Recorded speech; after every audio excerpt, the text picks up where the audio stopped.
दुर्गेश आणि अन्विता हे नवविवाहित दाम्पत्य काही महिन्यांपूर्वी त्यांच्या नव्या घरात राहायला आले होते. त्यांचं नवीन 2 मजली घर नुकतंच त्यांनी शहराच्या बाहेर शांत आणि निसर्गरम्य ठिकाणी घेतलं होतं. रात्रीची वेळ होती आणि दूरवर झाडांच्या सळसळण्याचा आवाज सोडून आजूबाजूला अगदी शांतता पसरली होती. दुर्गेशने घराच्या बाहेर एका मोटारीचा थांबण्याचा आणि दार उघडून कोणीतरी उतरण्याचा आवाज ऐकला. त्याने खिडकीतून बाहेर पाहिलं, पण काहीच दिसलं नाही. घराचा दरवाजा उघडून त्याने बाहेर इकडे तिकडे जाऊन पाहिले, पण कोणीही दिसले नाही. तो परत आला, पण त्याच्या मनात विचित्र शंका आणि भीती आली, पण त्याने ती चेहऱ्यावर दाखवली नाही. अन्विताने त्याला विचारलं, "काय झालं दुर्गेश? काहीतरी विचित्र वाटतंय का?" "नाही, असं काही नाही. फक्त बाहेर कोणीतरी आहे की काय असं वाटलं," दुर्गेशने उत्तर दिलं. अन्विताने त्याची भीती दूर करण्याचा प्रयत्न केला. थोड्या वेळाने तिने एक छानशी साडी घातली. कालांतराने दोघे एकमेकांच्या प्रेमात बुडून नंतर झोपून गेले. त्या रात्री दुर्गेशला एक विचित्र स्वप्न पडलं. तो एका काळ्या मोटारीच्या पायी पाठलाग करत होता. मोटारीत एक अनोळखी माणूस होता, ज्याचा चेहरा धूसर होता. दुर्गेश जागा झाला आणि त्याच्या अंगावर घाम आला होता.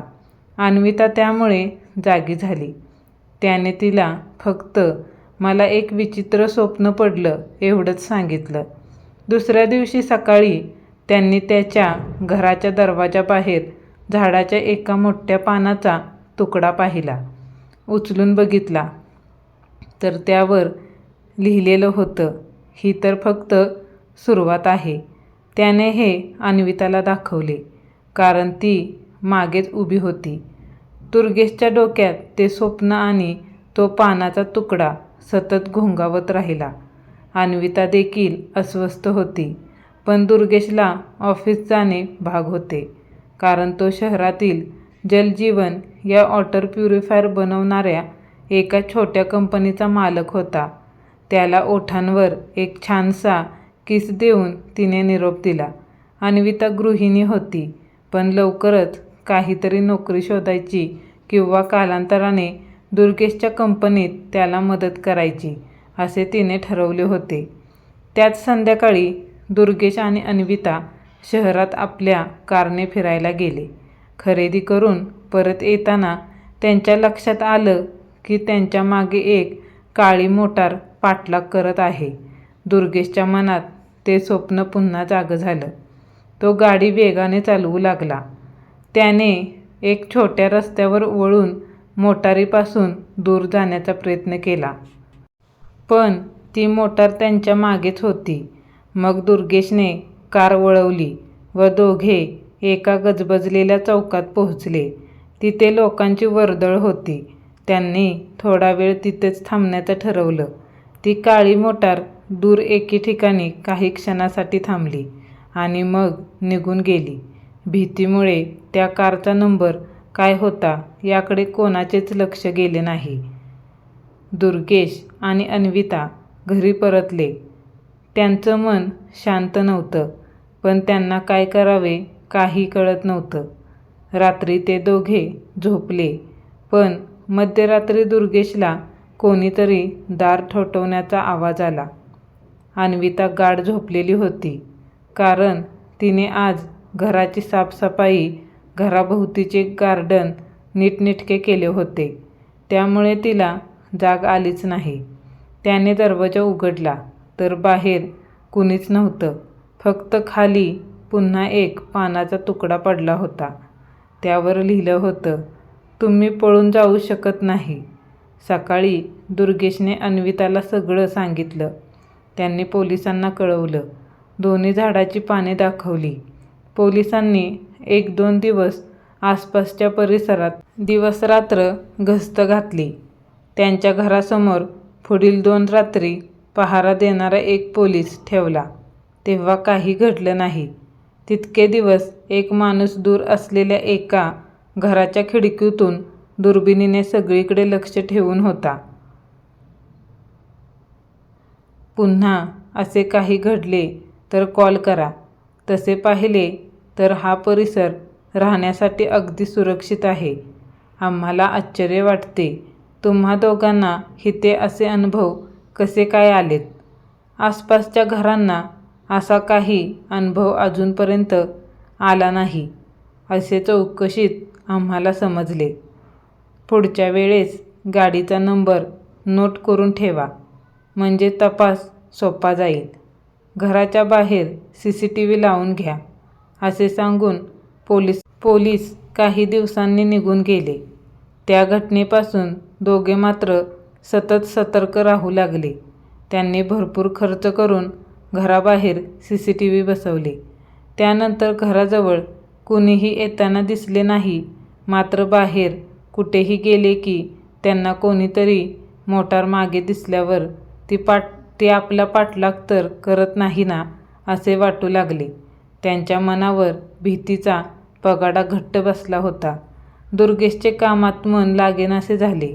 अज्ञात माणसाचा पाठलाग आणि घरी एकटी असलेली अन्विता यामुळे त्याचे कामात दुर्लक्ष झाले आणि 2 परदेशी कंपनीसोबत असलेल्या डील हातातून गेल्या. त्यातच कंपनीचे चालू वर्षाचे क्वालिटी ऑडिट आता जवळ आले होते. दिवसा अन्विताजवळ तिचे आईवडील किंवा दुर्गेशचे आईवडील सध्या येऊन थांबणे काही कारणास्तव शक्य नव्हते. अर्थात त्यांना तशी विनंती करताना या दोघांनी सध्याच्या घटनांबद्दल काहीच सांगितले नव्हते. एकदा दुर्गेश हा जवळच्या शहरातून एक मीटिंग अटेंड करून एकटा कारने परत येत होता. येताना संध्याकाळ झाली. रस्त्यावर फारशी रहदारी नव्हती. आवडीचे गाणे ऐकत गाडी चालवत असताना तीच काळी मोटार त्याचा पाठलाग करत असताना दुर्गेशला दिसली. पण काळजीपूर्वक बघितले असता लक्षात आले की त्या गाडीला नंबर प्लेट तर होती पण त्यावर नंबर लिहिलेलाच नव्हता. भीतीच्या सावटाखाली राहण्यापेक्षा आता जे होईल ते होईल पण मी ह्या माणसाचा पर्दाफाश करणारच. कार थांबवून मी त्याला जाब विचारतोच आता असा विचार करून त्याने आपल्या गाडीचा वेग कमी केला. पण हे बघून त्या कारवाल्या माणसाने आपली काळी कार थांबवली आणि उलट्या दिशेने वळवली. दुर्गेश असे काही करेल हे त्याला अपेक्षित नव्हते. आता दुर्गेश त्या गाडीचा पाठलाग करू लागला. काळ्या रंगाची कार चालवणाऱ्या काळा शर्ट घातलेल्या त्या अज्ञात ड्रायव्हरच्या चेहऱ्यावर आता चिंता स्पष्टपणे दिसत होती. लाल रंगाची दुर्गेशची कार आता हात धुवून त्या काळ्या कारच्या मागे लागली. काळी कार एका वळणावर आली त्यामुळे तिचे टायर्स कर्कश आवाज काढू लागले. दुसरी लाल कारसुद्धा त्वरित वळली. दोन्ही कारचा वेग आता अधिक वाढत चालला. रस्त्यावर इतर कोणताच आवाज नाही. फक्त कारचे इंजिन आणि टायर्सचे आवाज ऐकू येत होते. आकाशातील चंद्रप्रकाशामुळे रस्त्याच्या बाजूला असलेल्या झाडांच्या लांब सावल्या रस्त्यावर आणि दोन्ही मोटारीवर पडत होत्या. त्या सावल्यांमधून दोन्ही कार पळत होत्या. एकमेकांचा पाठलाग करत होत्या. आकाशात चांदण्या चमकत होत्या आणि दोन्ही कारच्या इंजिनाचा आवाज रात्रीच्या शांततेला भेदत होता आणि असे वाटत होते जणू काही हा पाठलाग कधीच संपणार नाही. प्रत्येक वळणावर प्रत्येक वाटेवर दोन्ही कार वेगाने धावत होत्या. या खडतर पाठलागात दोन्ही कार आपल्या देहाकडे लक्ष केंद्रित करून वेगाने पुढे जात होत्या. जणू काही त्या दोन्ही कारमध्ये उत्साह संचारला होता. काळ्या कारच्या ड्रायव्हरने अचानक ब्रेक लावला आणि कार एका अरुंद रस्त्याकडे वळवली. मागची कारही लगेच त्या रस्त्यात शिरली. एका छोट्या गावात ते दोघे शिरले. दोन्ही कार आता एका अरुंद गल्लीतून धावत होत्या. घराच्या भिंतीजवळून जात होत्या. भिंतींना धडकत होत्या. दोन्ही बाजूंनी उभ्या असलेल्या घराच्या खिडकीतून लोक ह्या रोमांचक पाठलागाकडे पाहत होते. कालांतराने दोन्ही गाड्या गावाबाहेर आल्या. टायर्समुळे रस्त्यावरची धूळ उडत होती. पहिल्या कारच्या ड्रायव्हरला जणू काही आता हा पाठलाग संपवायचा होता. त्याने एका पुलाकडे गाडी नेली आणि एक तीव्र वळण घेऊन अचानक पुलाच्या खाली नदीकडे कार वळवली. पण मागची लाल कार लगेचच तिथे आली. त्याच्या इंजिनाचा आवाज अजूनही घुमत होता. नदीचे पाणी खळाळून वाहत होते. नदीतल्या पाण्यात कार घालणे शक्य नव्हते. त्यामुळे काळ्या कारच्या ड्रायव्हरला आता काय करावे हे सुचत नव्हते. दुर्गेश पण स्टेअरिंग व्हील जवळच बसून काय करावे, गाडी पुढे न्यावी की गाडीतून उतरून एखाद्याचा सोक्षमोक्ष लावावा, तो ड्रायव्हर काही घातपात करेल का याचा विचार तो करत होता. तेवढ्यात त्याला अन्विताचा फोन आला. हँड्स फ्री स्पीकरवर अन्विताचा स्पष्ट खरखरीत आवाज ऐकू आला. कारण इथे मोबाईल सिग्नलची रेंज नीट येत नव्हती. दुर्गेश, तुम्ही कुठे आहात? तुम्हाला उशीर का झाला? आपल्या घरच्या लँडलाईन नंबरवर मला एक धमकीचा फोन आला.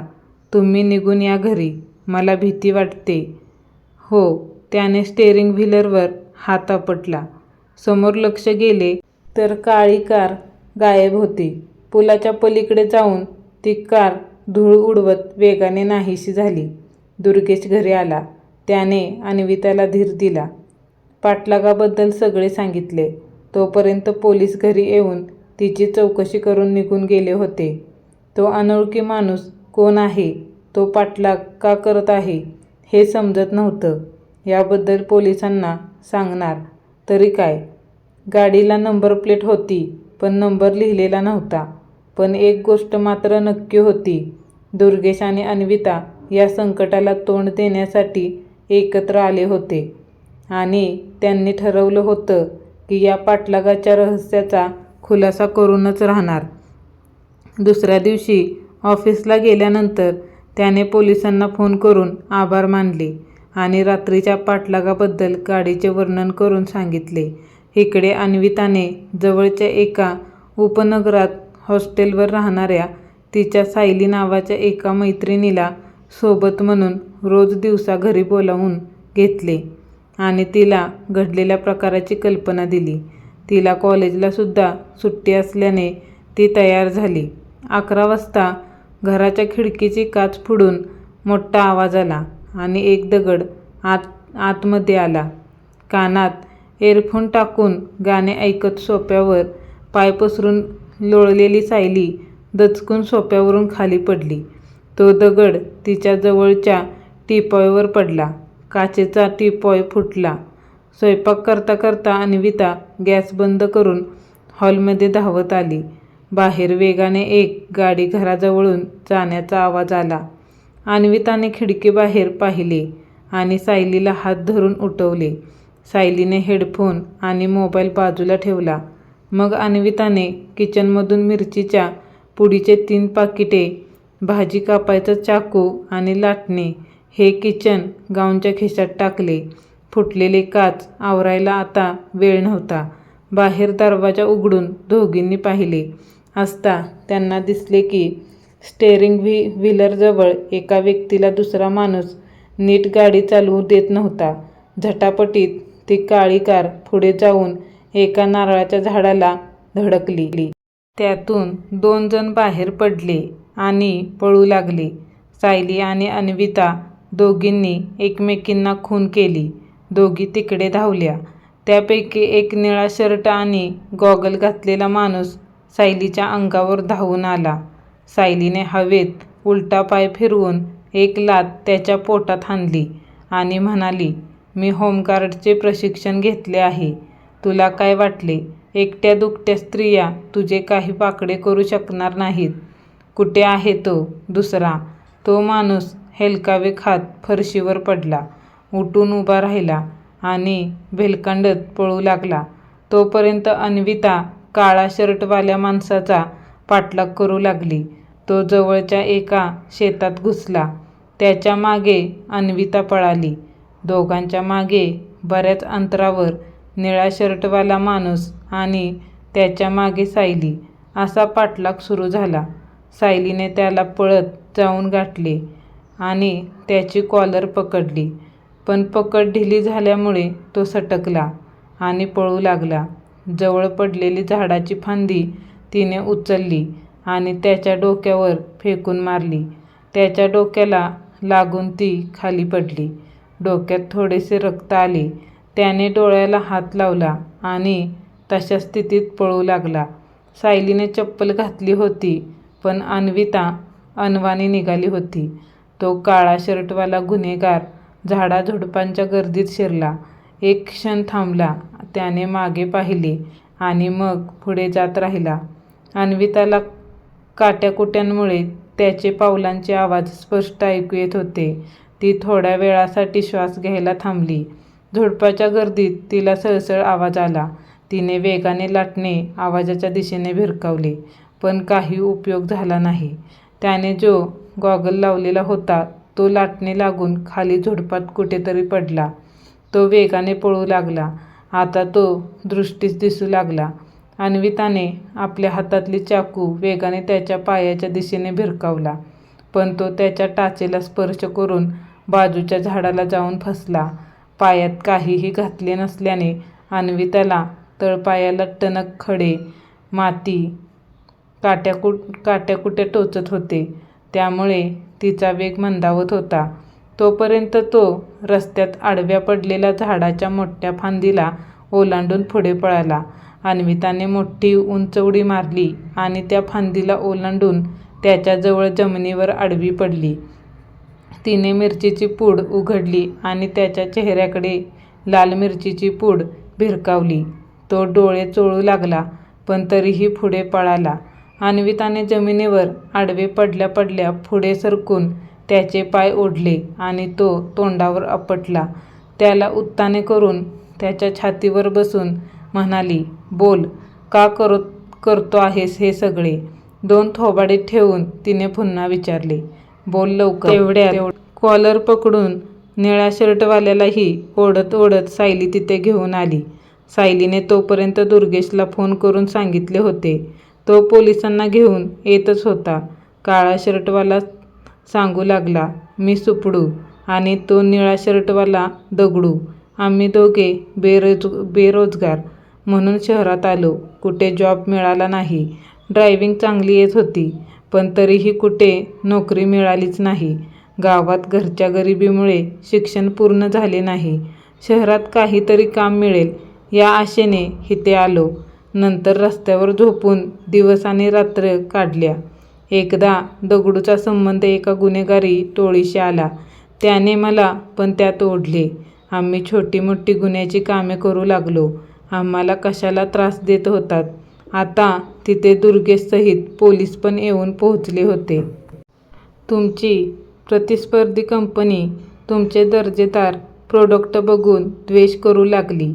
हेल्दी कॉम्पिटिशन करून स्वतःचा दर्जा वाढवण्याऐवजी त्यांनी तुम्हाला शह देण्यासाठी तुम्हा दोघांवर पाळत ठेवायला तुम्हाला भीती घालण्यासाठी आम्हाला नेमले.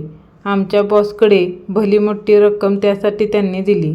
बॉसने आम्हाला काम सोपवले. तुमचे मन अस्थिर करायला तुम्हाला दोघांना, विशेष करून दुर्गेशला, घाबरवण्यासाठी आम्हाला पैसे मिळत होते, जेणेकरून कंपनीचा मालकच मनाने अस्थिर झाला की आपोआप कंपनीची उत्पादकता घटेल, कामावर परिणाम होईल. काल मीच दुर्गेशचा कारने पाठलाग केला, पण काल दुर्गेशने भीतीऐवजी हिंमत निवडली आणि थांबून उलट माझाच पाठलाग सुरू केला. त्याच्या कारचा छोटासा ॲक्सिडेंट करून मला पळून जायचे होते, पण तोच थांबून माझ्याकडे येऊ लागला आणि मी घाबरलो. मी काही सराईत गुन्हेगार नाही. अशा प्रकारचे हे पहिलेच काम माझ्याकडे आले होते, पण पोटासाठी मी मजबूर होतो. मी दुर्गेशला मागे मागे नदीकडे घेऊन गेलो आणि दरम्यान मी दगडूला कॉल करून अन्विताला धमकीचा फोन करायला सांगितले, जेणेकरून ती दुर्गेशला कॉल करेल आणि मला तिथून निघून जाण्याची संधी मिळेल. आणि तसेच झाले. नंतर मी दगडूला हे सुद्धा सांगितले की मी उद्यापासून ही अशी कामे करणार नाही. मी हे काम सोडून पुन्हा जॉब शोधेन, नाहीतर गावी निघून जाईल. कारण माझे अंतर्मन मला हे कामे करण्यापासून रोखत होते. आणि काल मी हे काम सोडायचे ठरवले, पण दगडूने बॉसला सांगून मला धमकावून आजही या कामात सामील केले.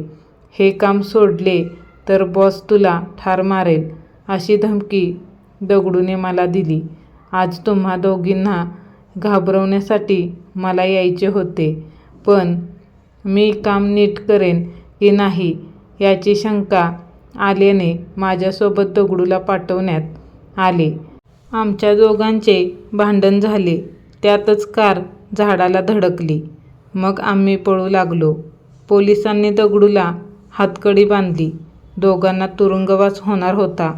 दुर्गेश म्हणाला, सुपडू, तुला पश्चाताप झाला आहे याचा आनंद आहे. तुझ्या कामाबद्दल तुला शिक्षा झालीच पाहिजे.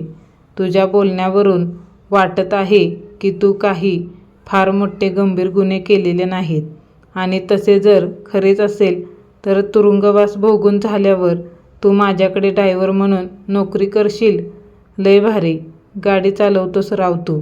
मानलं पाहिजे तुला.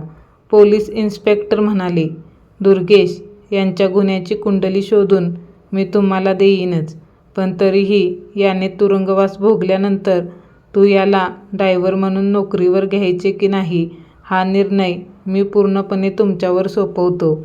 माझा त्या गोष्टीला समर्थन किंवा विरोध दोन्हीही असणार नाही.